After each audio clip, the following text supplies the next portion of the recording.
By your elected officials, grab a clipboard, get some signatures, and run for public office yourself. Show up, dive in, persevere. Sometimes you'll win, sometimes you'll lose. Presuming a reservoir of goodness in others can be a risk, and there will be times when the process disappoints you. But for those of us fortunate enough to have been a part of this work, to see it up close, let me tell you, it can energize and inspire.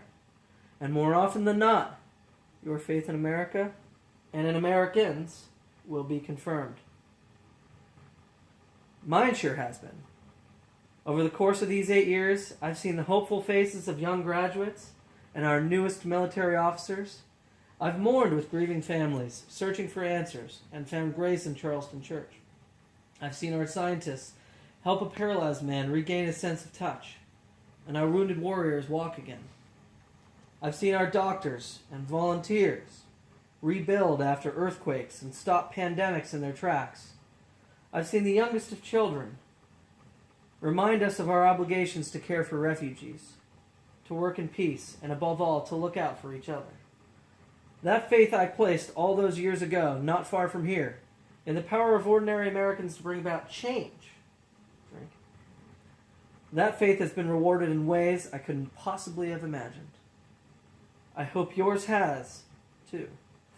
Some of you here tonight are watching at home were there with us in 2004, in 2008, in 2012. And maybe you still can't believe we pulled this whole thing off. You're not the only ones. Michelle, drink. Drink. For the past 25 years, you're not only my wife and mother of my children, but my best friend. You took on a role you didn't ask for, and made it your own with grace and grit and style and good humor. You made the White House a place that belongs to everybody. And a new generation sets its sights higher because it has you as a role model. You've made me proud. You've made the country proud. Malia and Sasha, under the strangest of circumstances, you have become two amazing young women, smart and beautiful, but more importantly, kind and thoughtful and full of passion. You wore the burden of years in the spotlight so easily. Of all that I've done in my life, I'm most proud to be your dad. To Joe Biden, the scrappy kid from Scranton. Joe! Joe, we love you, Joe. Joe. The scrappy kid from Scranton, who became Delaware's favorite son. You were the first choice I made as a nominee, and the best. Not just because you have been a great vice president, but because in the bargain, I gained a brother. We love you and Jill like family, and your friendship has been one of the great joys of our life.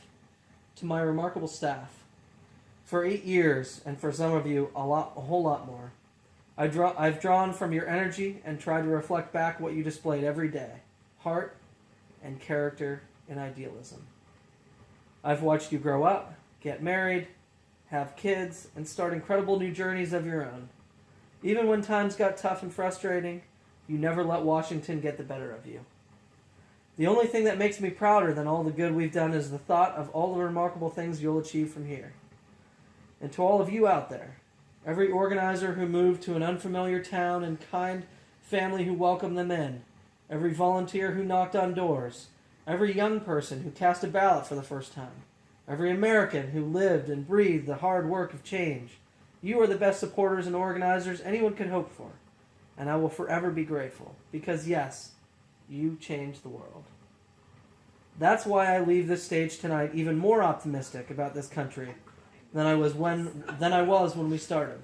Because I know our work has not only helped so many Americans, it has inspired so many Americans, especially so many young people out there, to believe you can make a difference, to hitch your wagon to something bigger than yourselves.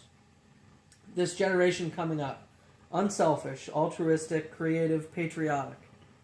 I've seen you in every corner of the country. You believe in a fair, just, inclusive America. You know that constant change, has been America's hallmark. Something not to fear, but to embrace, and you are willing to carry this hard work of democracy forward.